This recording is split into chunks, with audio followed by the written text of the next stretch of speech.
Hey everyone, this is a quick review of transformations and then two important examples of transformations. So, refresher, if the operation is happening inside the function, so inside the parentheses, it's going to shift the graph to the right or to the left. If it's outside of the function, it's going to be shifting up or down when it's being added or subtracted. If it's being multiplied by a value on the outside of the function, that's going to stretch it or shrink it vertically. If there's a negative on the outside of the function, it's going to reflect the graph over the x-axis. If it's the negatives on the inside, it's going to reflect it over the y-axis. And if it's being multiplied by a value on the inside of the function, it's going to stretch or shrink the graph horizontally. So I know the hardest for me growing up were the horizontal and vertical. So I'll talk about those more in a second.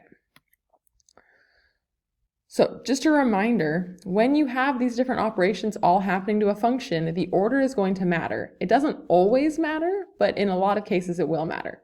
So a good rule to follow is multiplication should happen first. So reflections, stretches, compressions, or shrinks, all of that is like being multiplied by a negative or a value, so that should happen first.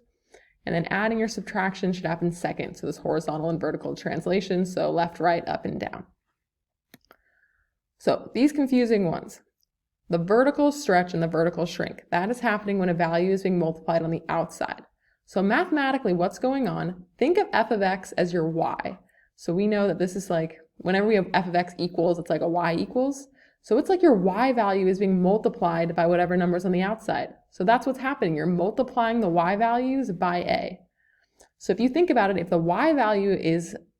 a value is a bigger number, so you're multiplying the y by a big number, your graph's getting taller. So when a is greater than 1, you're stretching it vertically, so you're like growing it taller.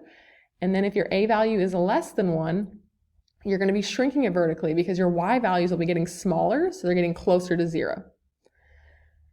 With horizontal stretch and horizontal shrink, it's a little bit different. This time the c, or the value being multiplied by, is on the inside of the function. So instead of multiplying y by a value, you're multiplying x by a value.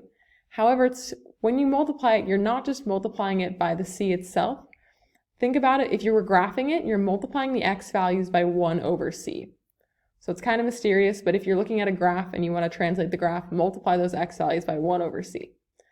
So if you think about that, if it's a value less than 1, 1 divided by a number less than 1, you're going to multiply by the reciprocal, so that's actually going to turn into a bigger number, so your x values are getting bigger, so you're stretching horizontally, so you're going to bigger x values.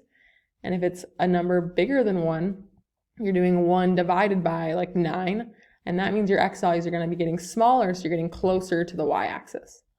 So those are kind of some tricks that help me remember the differences between those two.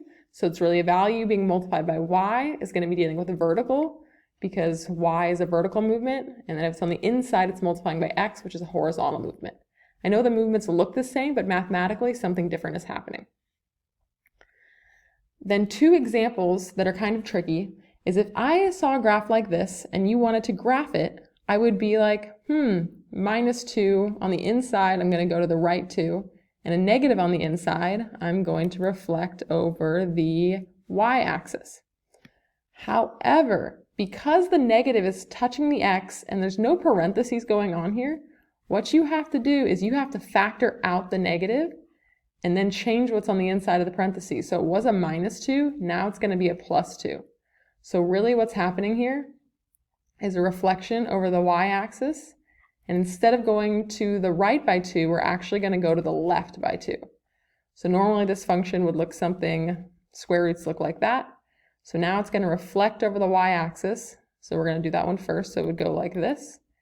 And then it's going to go to the left by 2. So our newest function is going to actually end up here. So if ever a negative is touching the x on the inside of a function, make sure you factor it out and use parentheses. One more quick example like that. Here I see a minus x again. So what I'm going to have to do is I'm going to first rearrange this to say minus x plus 7. But then that negative is touching the x. So I'm going to factor out the negative, then do x minus 7. So the negatives touching the x are really important. So you have to remember to factor those out so they don't mix up your transformations. We will talk about this in class as well, but if you missed class, I wanted to make sure you had an opportunity to see it.